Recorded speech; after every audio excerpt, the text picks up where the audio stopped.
es que efectivamente la capacidad calorífica queda como 3 veces el número de moles por la constante Boltzmann.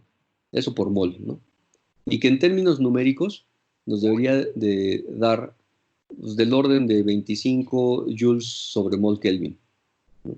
Bueno, pues resulta que cuando uno hace la medida de la capacidad calorífica para el cobre o para el plomo, que son, digamos que, dos metales estándar, una de las cosas que obtiene como resultados son para el primero 24.6 joules sobre mol Kelvin y para el segundo 26.5 joules sobre mol Kelvin, que andan muy cerca, o que son valores muy cercanos, uno por arriba y otro por debajo, de lo que obtendríamos de acuerdo al modelo, ¿sí?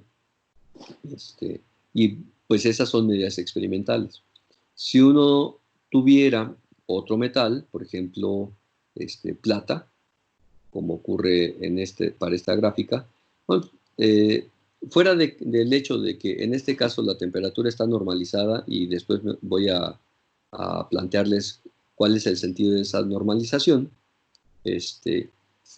vean que cuando las temperaturas están siendo verdaderamente elevadas, vean que aquí lo que se está utilizando como el valor de normalización son 215 kelvins, ¿no? Que de hecho está por debajo de la temperatura ambiente, ¿cierto? ¿Todo el mundo tiene presente cuál es el valor de la temperatura ambiente en kelvins? No. ¿Los demás tampoco? Arriba de 273, ¿no? Ok, 273, ¿no? Pues para los que somos flojos, como yo, eh, son 300, ¿no? Para andar, para redondear. ¿Ok? Pero efectivamente son 273. Entonces, vean que 215 kelvins tampoco es tan elevado, ¿no? O tanto como uno eh, podría asumir, si quieren, prejuiciosamente, cuando le hablan de una temperatura elevada, ¿no? De tal suerte que en la escala horizontal, cuando estamos en el 1, pues estamos apenas en 215 kelvins, ¿no? No hemos llegado a la temperatura ambiente. La temperatura ambiente todavía está a la derecha. Entonces vean que ya el estar trabajando a temperatura ambiente ya es esta suerte de temperaturas elevadas y nos estamos acercando al valor propuesto por Dulong y Petit, que son los del orden de 25 joules sobre mol Kelvin. ¿Ok? Entonces, y por otro lado, hacia las temperaturas bajas, bueno, pues, medio alcanzaría a verse ahí un comportamiento potencial, ¿no? Que habría que verificar que efectivamente vaya como el cubo de la temperatura, ¿no? Es- y todos los puntitos rojos son datos experimentales, insisto, en este caso para la plata. Entonces, si uno trabajara con otros eh, tipos de materia, bueno, aquí al comparar materiales de diferente naturaleza, que es lo que se hace en el caso de la gráfica a la izquierda, pues tenemos al plomo, que ya había dado el valor allá arriba, el valor de la capacidad calorífica hace un par de diapositivas. Está la plata, que se discutió en la diapositiva previa, el aluminio, que ese no había aparecido, y el diamante, que tampoco había aparecido. La gran diferencia, si se fijan, es que plata, plomo y aluminio son metales, mientras que el diamante es un aislante y es, digamos que, uno de los aislantes por excelencia, ¿no? Y vean que hay una gran diferencia entre el comportamiento de los metales y el comportamiento del diamante, cuando lo que uno esperaría era que el comportamiento fuera parecido, ¿no? Parecido porque la propuesta del modelo era que la capacidad calorífica tenía un comportamiento como el cubo de la temperatura, y la diferencia es que para los metales íbamos a tener un comportamiento lineal en la temperatura. Pero ese comportamiento lineal no debería de ser el que ocasione esta gran diferencia aquí, ¿no? Entonces, aparentemente aquí deberíamos de tener una falla en en el modelo.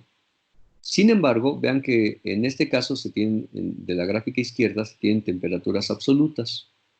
Cuando uno normaliza la información para los diferentes pedazos de materia, lo que se va a obtener es lo que aparece en la gráfica de la derecha.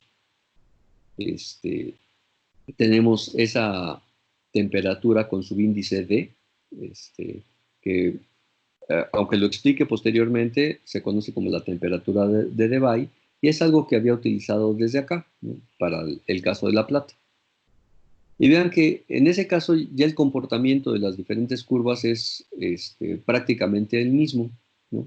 Ahí, aunque la definición es poca, aún la curva para el diamante aparece encimada ahí al inicio del grupo de curvas que se están presentando.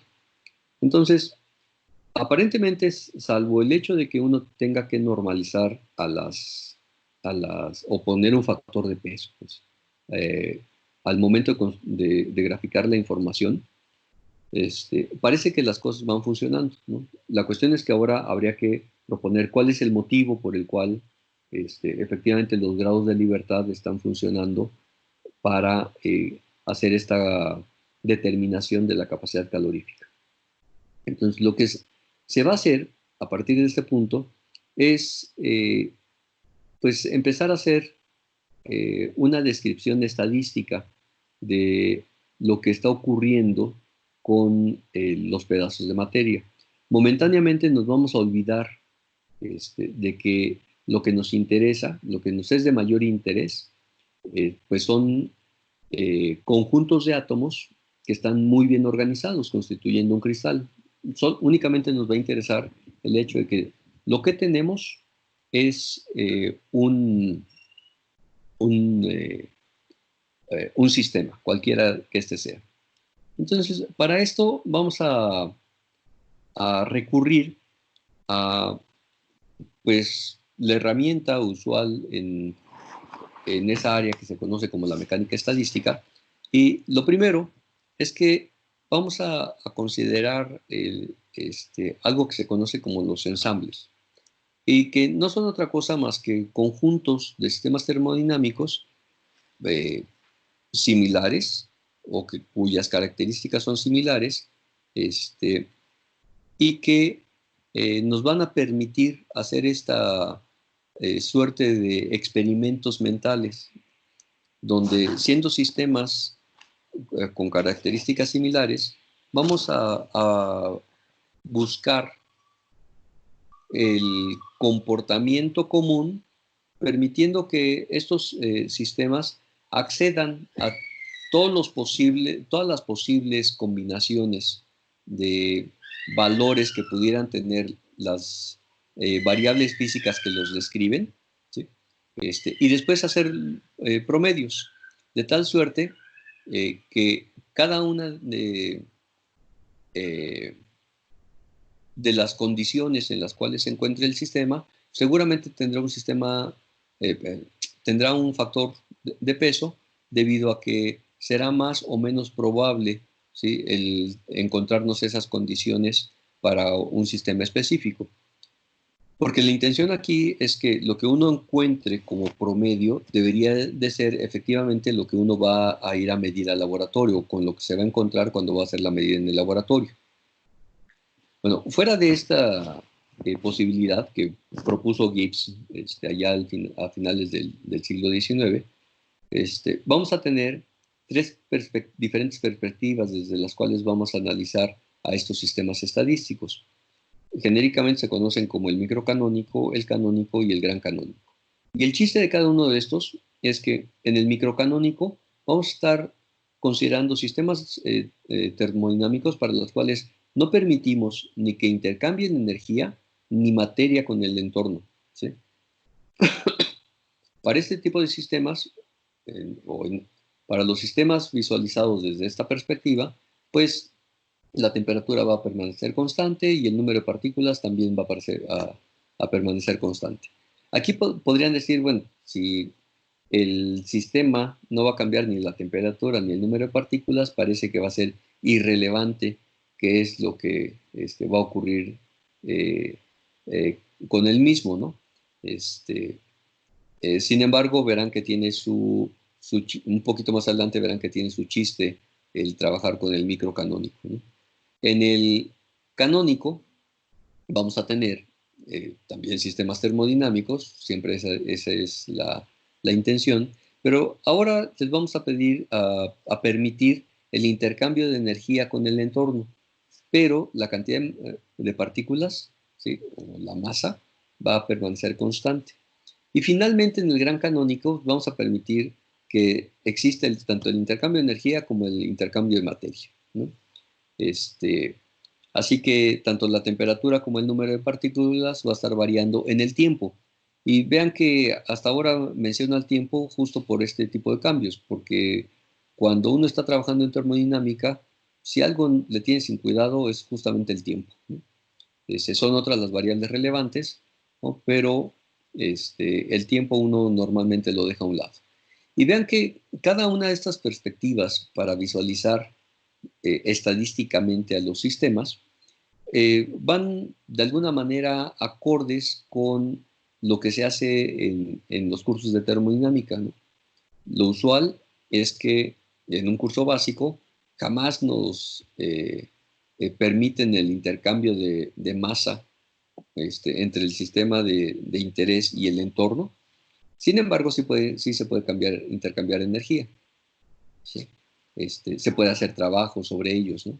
Entonces vean que cada una de esas restricciones está de alguna manera vinculada con este tipo de ensambles estadísticos con el que estoy proponiendo trabajar.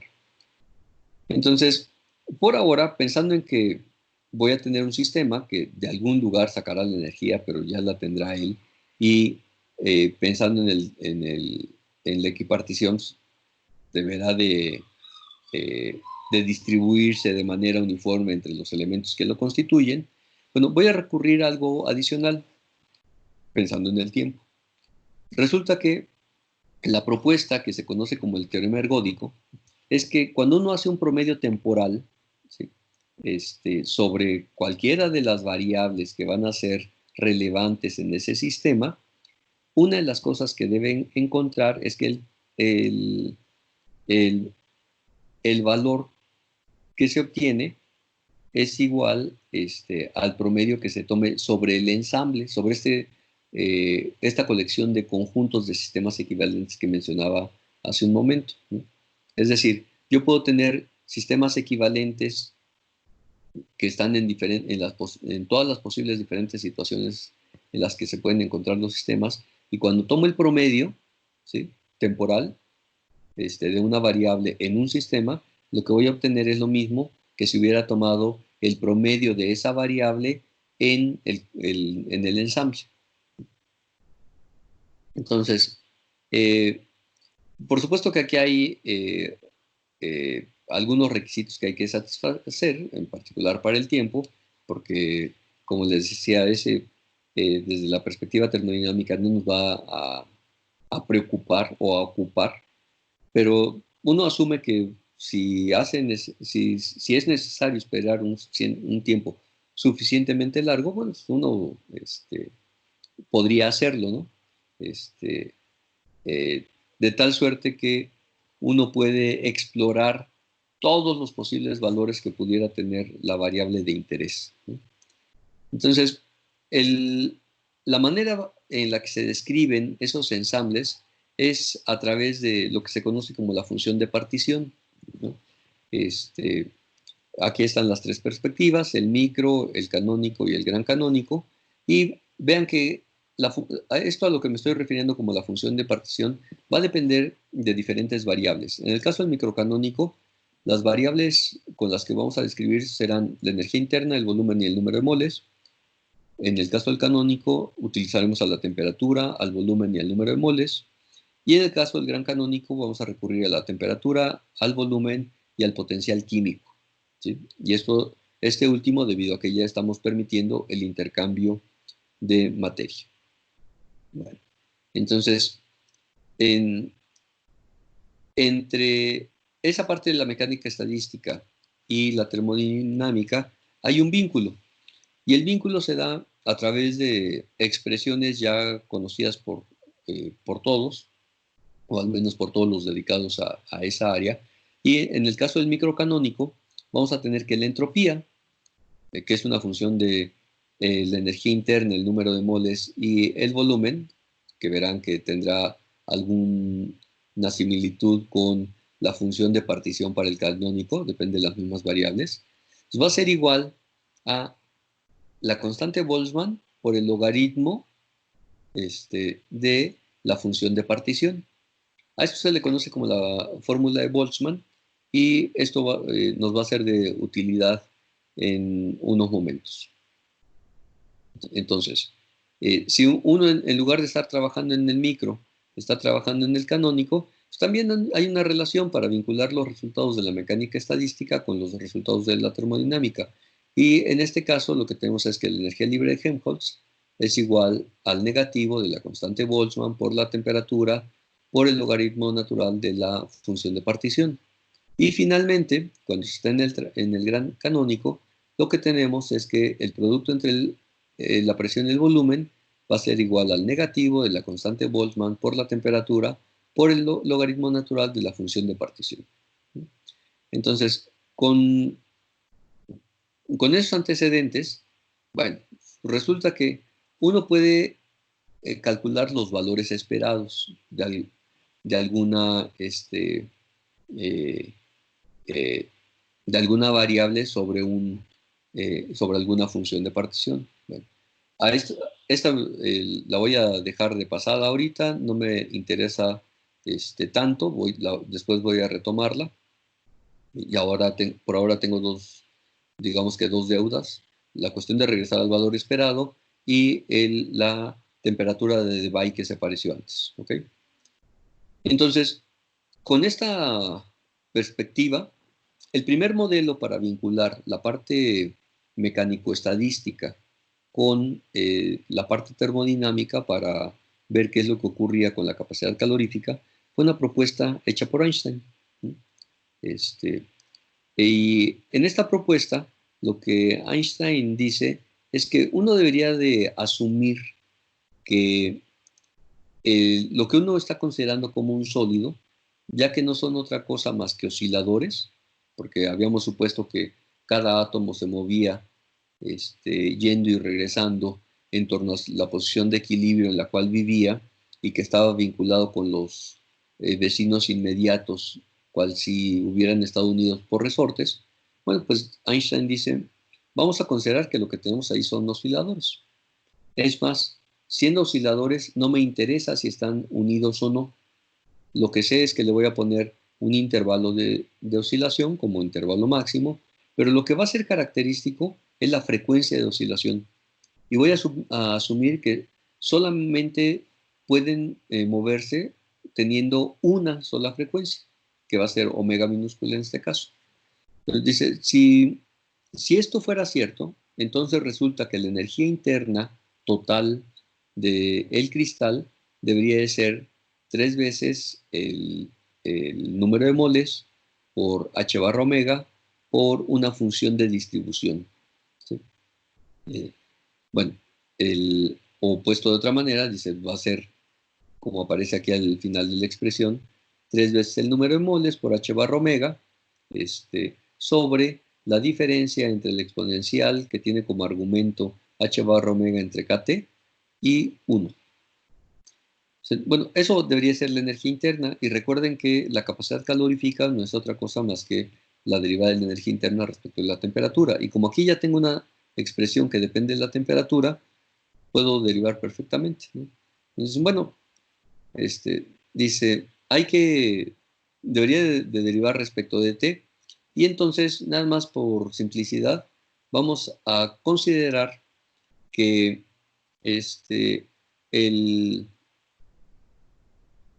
la cantidad que surge del producto entre la constante de Boltzmann y la temperatura, la debemos etiquetar como beta, ¿no? De tal suerte que vamos a derivar la expresión previa, pensando en que pues, en lugar de derivar directamente respecto de la temperatura, derivo a U respecto de beta y después a beta respecto de T. De ser así, bueno, resulta que la derivada de beta respecto de la temperatura va a ser este término.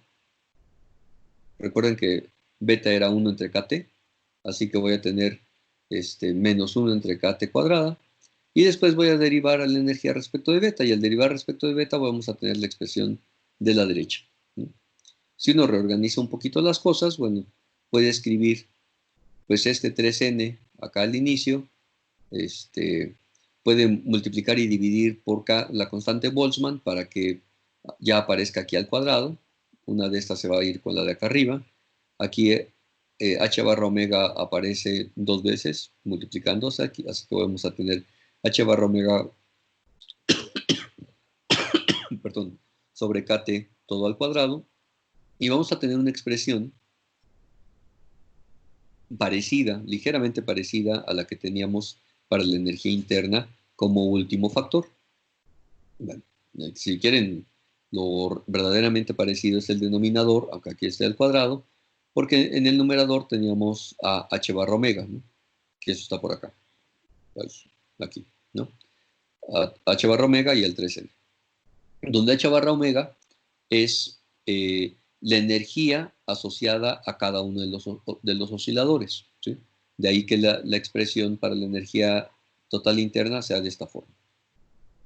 Entonces, siendo esta la capacidad calorífica en el modelo propuesto por Einstein, la cuestión es ver qué es lo que ocurre si uno está trabajando a temperaturas elevadas y qué es lo que ocurre cuando uno está trabajando a temperaturas bajas. Si uno trabajara a temperaturas elevadas, pues debería, esta última expresión debería de tender a 3nkt, a 3nk, perdón, que es lo del inicio. Eso significaría que a partir del primer paréntesis y hasta el final del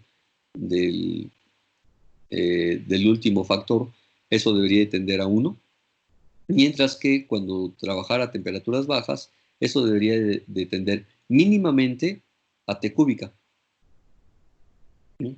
De ver la expresión, pues no pareciera que eso debería de tener esa tendencia, ¿cierto?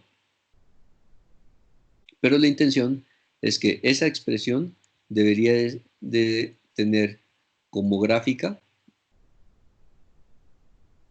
ahora llego a algo de este estilo, ¿no? ¿Sí? En particular, algo como la gráfica de la derecha, ¿no? Entonces, a partir de esa suposición, pensando en que todos los átomos vibran con la misma frecuencia, que además va a ser única para un cristal específico, bueno, Einstein llega a este resultado. Entonces, su trabajo para este fin de semana es que tomen esta expresión, ¿sí? Aquí habrá cosas que pueden hacer unitarias, ¿sí? Pero lo que me interesa es que vean cuál es el comportamiento de esta cantidad con t, ¿sí? Es decir, que grafiquen esa ecuación o esa función, ¿ok? Porque a temperaturas elevadas o para valores muy grandes de t deberían de tener una constante, pero para valores de t cercanos a cero deberían de tener un comportamiento más o menos parecido a t cúbica. Eso lo podrían hacer ya sea graficando o, mejor aún, una de las cosas que podrían hacer es pues encontrar el límite, ¿no? En cada uno de los dos casos. Es decir, el límite cuando t tiende a cero y el límite cuando t tiende a infinito. ¿Se entiende lo que les pido? Sí, ¿Sí? Muy bien, entonces, eso es su tarea para, para la sesión en la que nos encontramos el lunes, ¿no? Y ese va a ser el punto de partida. Por otro lado, necesito que lean algo, pero eso se los planteo en el correo en donde les anexe el texto, ¿no? Que va a tener que ver con algo que se conoce como las funciones de distribución. Entonces, para eso les voy a dar el texto y ahí lo consultan, ¿sale? Ok. Bueno, así Sí. que, pues Sí. por hoy ahí le pararía. Lo que me interesa que tengan a la de ya es estos límites, el límite de esta, o los dos límites para esta expresión. Cuando t tiende a 0 y cuando t tiende a infinito. ¿Sí? O la gráfica. Ya, en qué grafiquen, ya dependerá de cada uno de ustedes. Pero eso no les va a quitar gran tiempo.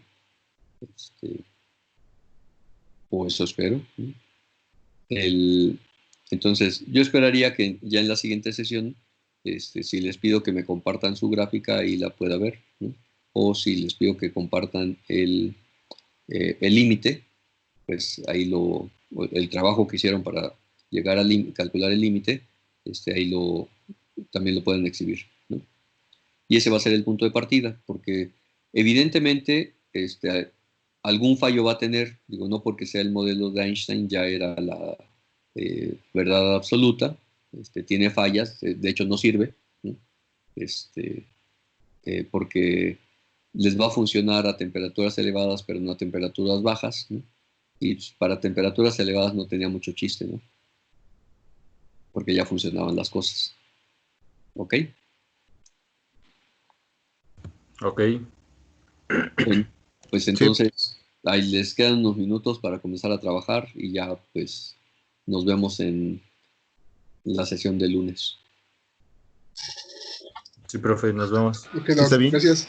Muy bien, cuídense. Gracias. Igualmente. Igualmente. Igualmente. Hasta luego. Gracias, hasta luego.